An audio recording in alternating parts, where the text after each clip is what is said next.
welcome to the second in our series of HB 3 and 30. My name's Al McKenzie. I'm Director of Forecasting and Fiscal Analysis at the TEA, and today I'm going to be taking you through tax rates and how they were affected by the passage of HB 3. First thing we're going to go over is how the components of the M&O tax rate have changed. The second is we're going to address what you need to do to set your 2019 M&O tax rate. We have a lookup table mapping 2018 tax rates to 2019 for the most commonly occurring tax rates in the state. And then we take a preliminary look at what setting your 2020 tax rate might look like. We discuss a few other tax policy changes that were in the bill, and then we just go on to next steps for TEA and districts. So firstly, the relevant staff here at TEA is Leo Lopez, Associate Commissioner for School Finance, Al McKenzie, Director of Forecasting and Fiscal Analysis, Amy Copeland, Assistant Director of State Funding, and Sarah Kahn, Assistant Director of Forecasting Fiscal Analysis. These are all four people that are at your disposal, so let us know any questions that you have and we'll be happy to answer them. So why tax compression? Tax compression ideas came out of the Texas Commission on Public School Finance. It helps implement two of the Commission's major recommendations. The first was to create a long-term systemic balance between the state and local share of district foundation funding. And the second was to significantly reduce the growth rate of property taxes in the state and the reliance on recapture as a method of finance. So let's start out with the components of the maintenance and operations tax rate and how they have changed. So what are the components of my M&O tax rate under HB3? So firstly, HB3 reset how the M&O tax rate is divided into different funding tiers. Tax rate is reordered. The Tier 1 tax rate is now based on the first dollar of tax effort, compressed to 93%. And the enrichment tax rate is for tax effort above the Tier 1 tax rate and is divided into up to 88 golden pennies and up to 9 copper pennies. For 2019 tax year, the copper pennies must be compressed because of an increase in the basic allotment. The increase in the basic allotment drove the yield on the copper pennies up from 31.95 to 49.28 for the 2020 school year. And so in the bill there's now a requirement for that kind of change to cause a compression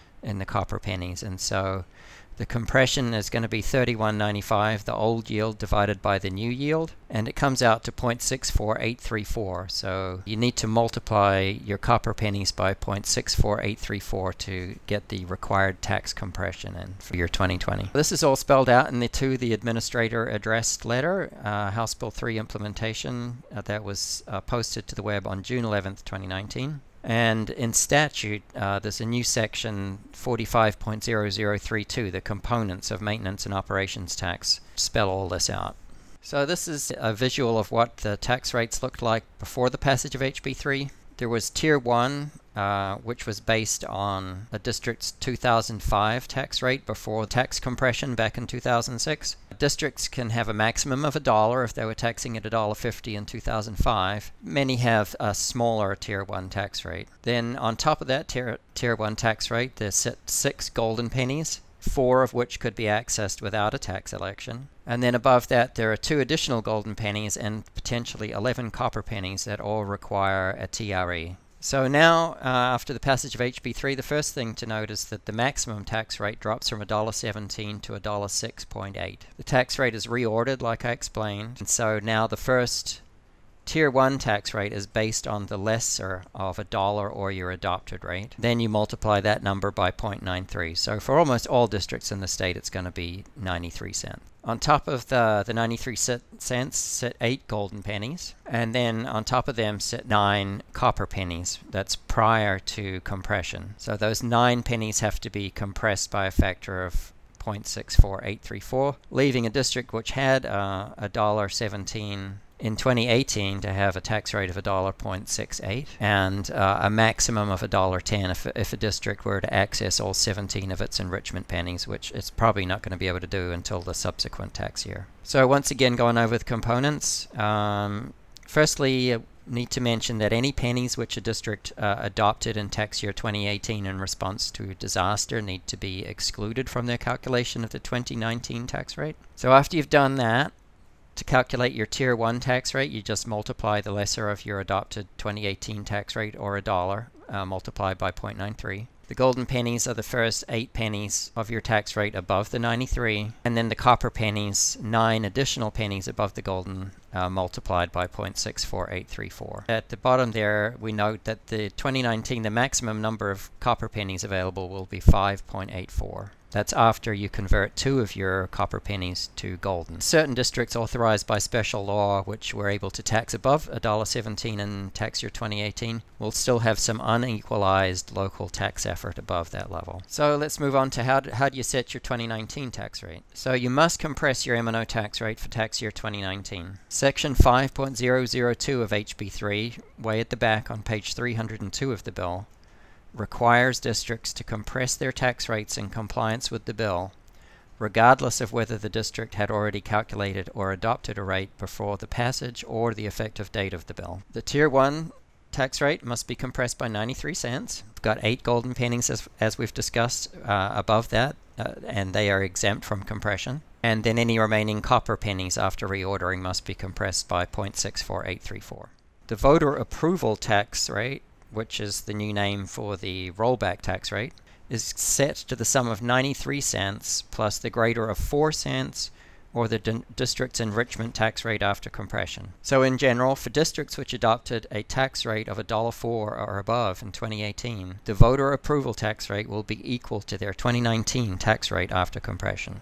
So when we put out the TAA letter, we attached a template to it, which can help with illustrating some examples. I'll note also that districts which had tax rates below $1.04 in 2018 will be able to increase their tax rate up to 97 cents in tax year 2019 without having an election. Districts are generally prohibited from adopting an M&O tax rate above the voter approval tax rate for the 2019 tax year. You're not able to go and have a voter approval election and increase your tax. This is all spelled out in that to the administrator address letter of June 11th. So let's start looking at some examples in the template. If you open the template up, you'll find it will autofill once you type in the district's county district number, and we'll go through a few examples in the next slide. Example 1 is a district that was below $1 adopted tax rate in tax year 2018. You can see on line 1 of this example that this district was at 90 cents. They didn't have any additional hurricane pennies, but if you do, you can enter them there on the template. The district's Tier 1 tax rate is going to be just the entire district's tax rate multiplied by 0.93. It's going to come out at 0.837, and they'll have no enrichment pennies, no copper pennies and no golden pennies, and so their total adopted tax rate is going to be 0.837. When you look at the voter approval tax rate for this district, however, you can see that they're actually able to go to a maximum of 97 cents because they can go to the state compression percentage times $1 plus 4 cents. So yes, this district is able to raise its tax rate in tax year 2019 up to 97 cents, and they don't need to have a voter approval election to do so. Example 2 is a district that was at $1.04 in tax year 2018. You compress the first dollar by multiplying by 0.93, and then they just have 4 remaining golden pennies, tax rate of 97 cents, and a voter approval rate also of 97 cents. So this district is not able to raise its tax rate in tax year 2019 because voter approval elections are not allowed. Example 3, district at $1.17, 93 cents for Tier 1. They now have 8 golden pennies, which would have been an increase in 2 for them, converting 2 copper pennies into gold, and then 5.84 remaining copper pennies for a total tax rate of $1.684. So on to some frequently asked questions. The first one is, how many decimals can my tax rate contain? Because now that we're doing all this math, the agency, we feel like we need to have an agreement on the number of decimal places we're going out to. So although a district can adopt a tax rate with a greater number of decimals, the agency in calculating funding under the FSP will round down to 4 decimal places. For example, 1.0684, that's $1.06.84 pennies. This has been long-standing agency practice that we use just the 4 decimal places, even though there are some districts who adopt a tax rate with more decimals. So key point, tax rates with more than 4 decimals will not have the additional fractions of a penny recognized for state funding purposes. Question number 2, what happens if I don't compress my taxes in compliance with HB3? When we calculate your funding under the FSP, the agency will reduce state aid or adjust recapture in an amount equal to the amount of revenue generated generated by a school district that was not in compliance with HB3, that was above the amount that you needed to compress to. So we really don't want to find ourselves in this situation, so we just want to make sure that everybody realizes a district will not benefit from the additional tax revenue that you get from having a tax rate out of compliance with HB3. And the district may also be liable for other civil remedies for failure to appropriately reduce the district's tax rates. On to the next frequently asked question that we've received. What if I have already adopted my 2019 tax rate? So the answer is the district must re-adopt its tax rate to be in compliance with HB3. Having adopted a tax rate prior to the passage or effective date of HB3 does not exempt the district from adopting a lower tax rate in compliance with HB3. So now let's look at a few exceptions to the prohibition on increasing your tax rate in 2019. So districts with a 2019 tax rate after compression of less than 97 cents, which would be districts before compression under $1.04, are allowed to increase their tax rate up to 97 cents without holding an election. This allows everybody access to the full basic allotment in Tier 1 as well as 4 golden pennies. This opportunity to access golden pennies without an election continues in subsequent tax years for these districts which are below 97 cents, and there's actually an additional golden penny available in tax year 2020. Also, district boards that took specific action to begin a TRE before January 1, 2019 may be allowed to continue to access additional pennies, but you would still be required to compress the pennies and adopt a compressed tax rate. And lastly, disaster exceptions continue to apply. If there was a disaster, a district would be able to seek additional tax effort in response to the disaster. And in statute, this is contained in Tax Code 26.08, the election to ratify school taxes, and it's on pages 186 and 187 of HB3.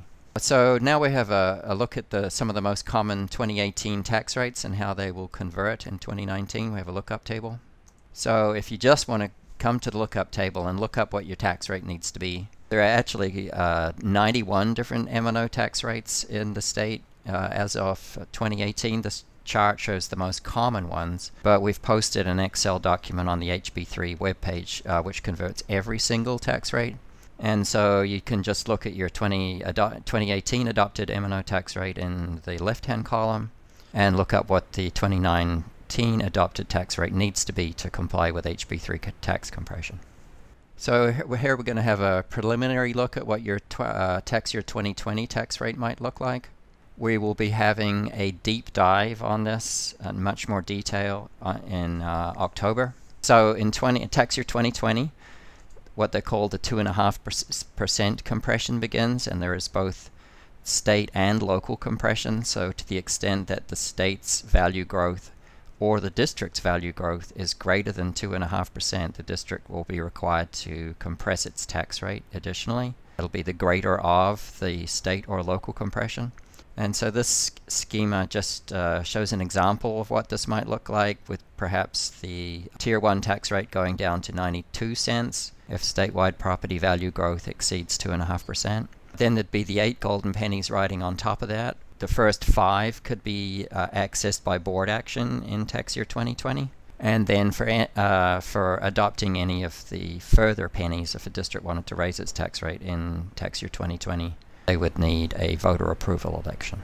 So on to a couple of other tax policy changes that were contained in HB3. The first is the requirement for efficiency audits. This becomes effective January 1st, 2020, so a district wanting to have a voter approval election for the 2020 tax year would require an efficiency audit before they can seek voter approval.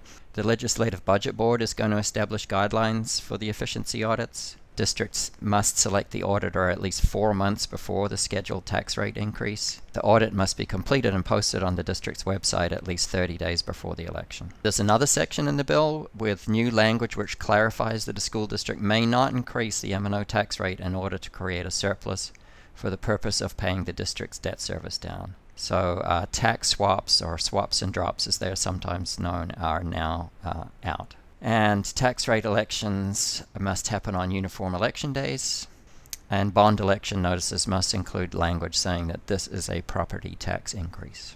So next steps, TEA has posted a state funding template on the House Bill 3 webpage, which can be used to look at the tax rate situation also and actually estimate your HB3 funding. And then districts must adopt their 2019 tax rate in compliance with HB3. And to reiterate, districts which have already adopted their tax rate for 2019 must re-adopt the tax rate if it is not in compliance with the compression required in HB3.